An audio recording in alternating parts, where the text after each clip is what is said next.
Ghostbusters Afterlife, better than Ghostbusters 2016.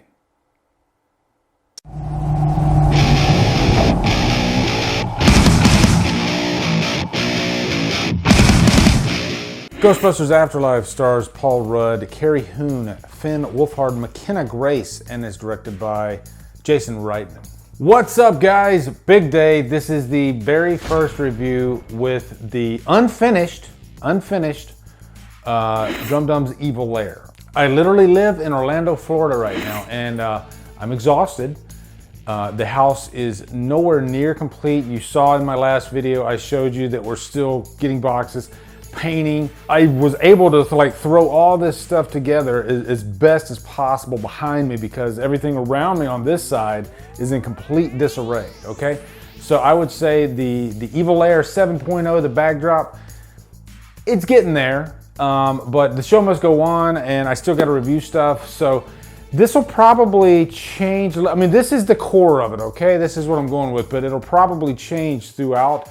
And I think the big thing I wanted to do with this backdrop too is be a little bit more versatile. And when I stream, I can kind of go from any angle. Really, this whole room all the way around, that's my goal, is to just, I could turn the camera at any direction and it could sort of look like a backdrop, okay? So I might be in a different location depending on the video, the review, the stream, whatever. You get the idea. But anyway, let's jump into Ghostbusters Afterlife. And by the way, I will be talking some spoilers in this review. It's Sunday now. This might be out Monday. I don't know. So I think a lot of you that wanted to see this will probably have seen this.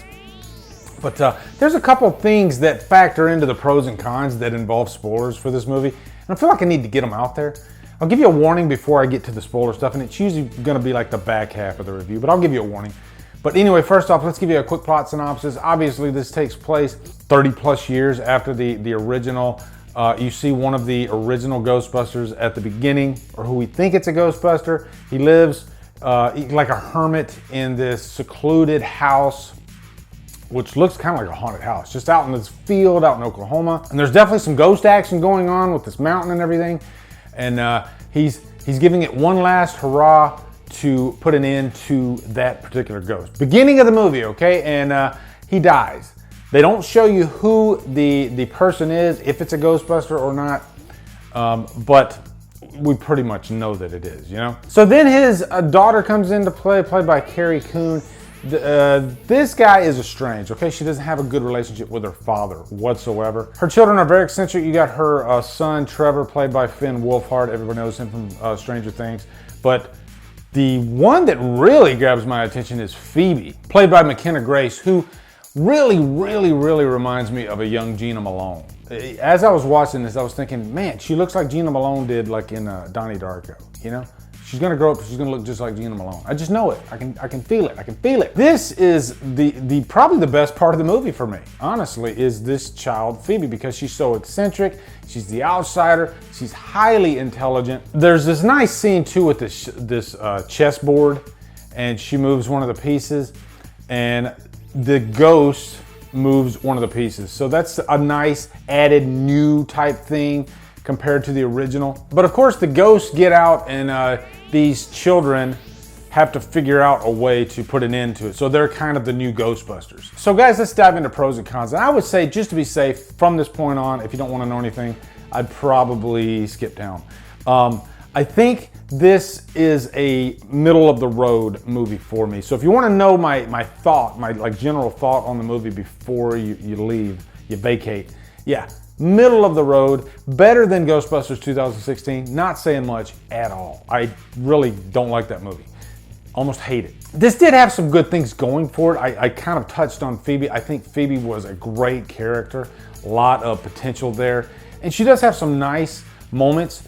I think Finn Wolfhard, I think he just really plays the same character in every movie that he does. He acts like a normal teenage boy. That's pretty much what he does in every movie. Nothing wrong with that. He plays the part very well, and he's fine. But does he do anything memorable in this movie? Not really. He has this relationship with this young girl, you know, hormones are raging. He meets the girl, and then, you know, throughout the rest of the movie, there's this like chemistry, I guess, between them. But at the end of the day, nothing crazy memorable. Paul Rudd, loved him. Paul Rudd is great. I wanted more of him in this movie, but most charismatic actor ever, right? Like Paul Rudd, I swear he could make a bad movie at least decent just because of the scenes that he's in, you know? He is just one of those actors that definitely draws attention from both men and women, you know? Good looking guy, but he's also very funny, not afraid to make fun of himself. And I think that's what it is, you know? He checks all those boxes of just one of the most likable actors out there.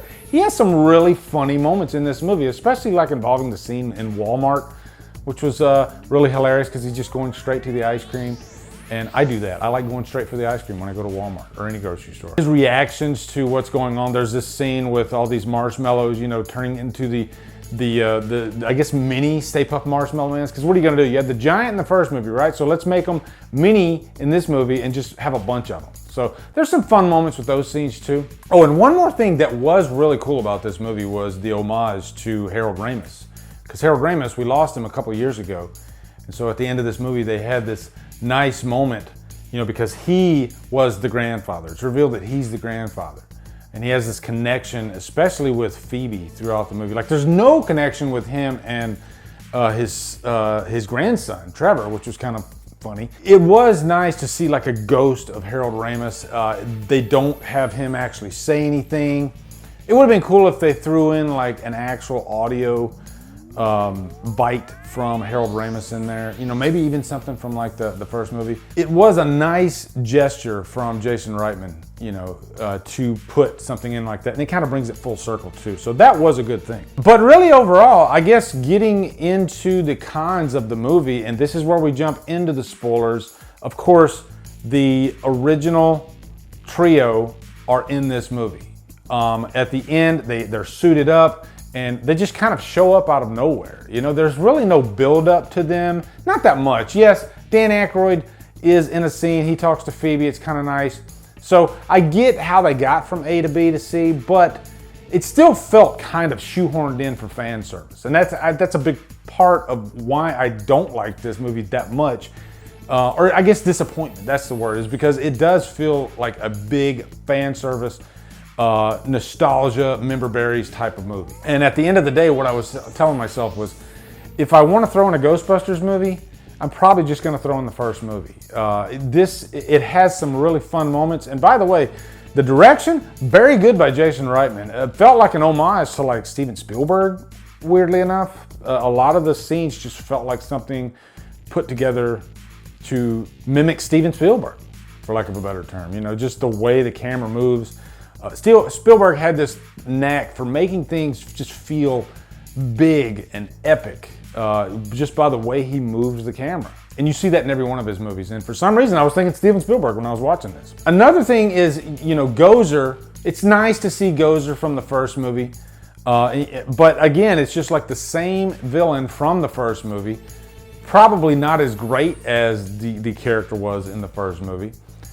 Just a lot of things from the first movie that they kind of tacked onto this, just updating it a little bit and giving you this very young cast, Goonies style. It works, it's fine for what it is, but I don't think at the end of the day it like is very original, you know?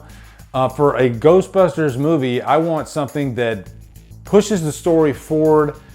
And I guess the one thing they did get right was they had the original three together, whereas like in the Star Wars trilogy, they never got Han, Luke, and Leia together. And maybe that's what they were thinking here, like, well, hey, we'll put the original three together so people will think, you know, that we're listening to them. So guys, at the end of the day, I'm giving this just a straight down the middle humdrum, okay? But to be fair, yeah, the first one is a classic. I love the first one. Don't really like the second movie that all. Don't remember it at all. And really don't like 2016. So this is the second best Ghostbusters movie. I'll tell you that right now. That's not saying much though. But the original cast, I hate to say it, they did seem like they were kind of phoning it in too, you know? Like if they were doing like an episode of SNL, you know? And these guys just kind of popped in their suits and everything, it'd be kind of like that. So I think the way they should have went is make them more of an integral part of the entire story all the way through. Do something to push the franchise forward, because I'm not thinking they're gonna make another Ghostbusters movie after this. I could be wrong, But again, I don't think this pushes the needle that much, to be honest. Anyway, guys, that's my review for Ghostbusters Afterlife. Let me know down in the comments what you guys think. Follow me at Drumdums on all my socials. Support me on Patreon. Buy me a coffee. Anyway, guys, thank you so much for watching. Have a great day, and Drumdum out.